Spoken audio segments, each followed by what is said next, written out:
Today we're going to discuss something called methylene blue. Now, I haven't done a video on this ever, simply because it's not a natural remedy. It's actually a synthetic drug, but it is sold over the counter and it's been around for a very long time, and it has some fascinating properties that I think you need to know about. Now, it was discovered in 1876, if I'm not mistaken, and it was the first fully synthetic drug in medicine. It was used as one of the first antibiotics. It was used as one of the first antipsychotic drugs. In 1891, it was used for malaria. In fact, nowadays, even the emergency room doctors have it ready if someone has either cyanide poisoning or carbon monoxide poisoning. And so it is a compound that creates some very interesting effects. At lower doses, it can act as an antioxidant. I'm talking about the dose of 0.5 milligrams to 4 milligrams per kilogram weight. So, for example, I weigh 185 pounds, okay? That's roughly around 84 kilograms. So if you do the math, I would need per day, roughly on the low end, about 42 drops, because it comes in liquid, and in one drop you have 0.5 milligrams. So if I were going to take it, I would take like 10 drops in some water 4 times a day. And if you're going to try this remedy, I would definitely make sure you get the USP pharmaceutical grade at 1% solution, which will give you about 0.5 milligrams per drop. So what type of conditions would methylene blue potentially help someone with? Well, septic shock, especially if the blood pressure has dropped significantly. Anaphylaxis, which is anaphylactic shock, a very severe allergy reaction.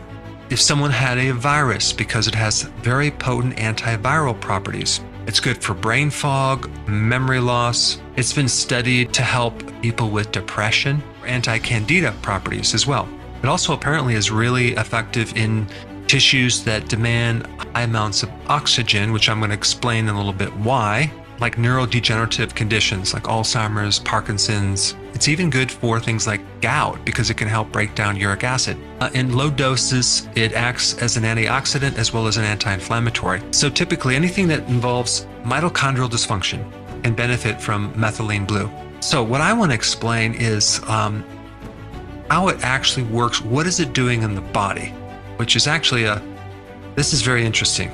So what it does in the body, it acts as an artificial electron recycler. Now, let me kind of explain this.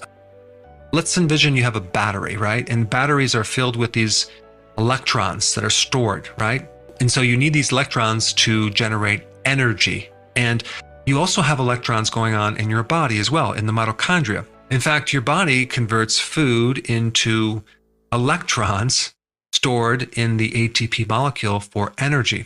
And so in our mitochondria, we have a lot of electron transfer exchange going on.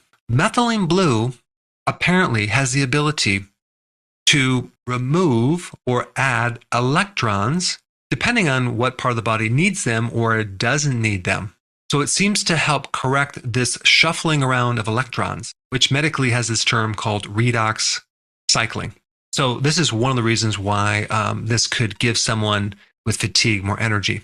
Now, since we're talking about the mitochondria, and this is the heart of your metabolism, in the conversion from food into energy, oxygen is also involved. So methylene blue helps the mitochondria absorb and transport oxygen. It actually improves the way the body uses oxygen.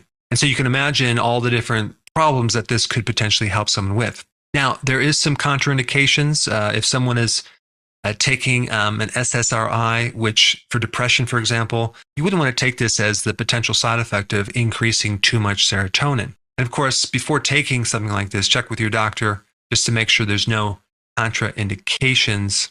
But I wanted to put this at least on your radar so you can understand a little bit more, and you can maybe buy a book and read up on it. But I think it could potentially help a lot of people with certain problems related to this oxygen and electron transfer issue inside the mitochondria. Now, since we're on the topic of this mitochondrial dysfunction, if you haven't seen this video, you might want to check it out.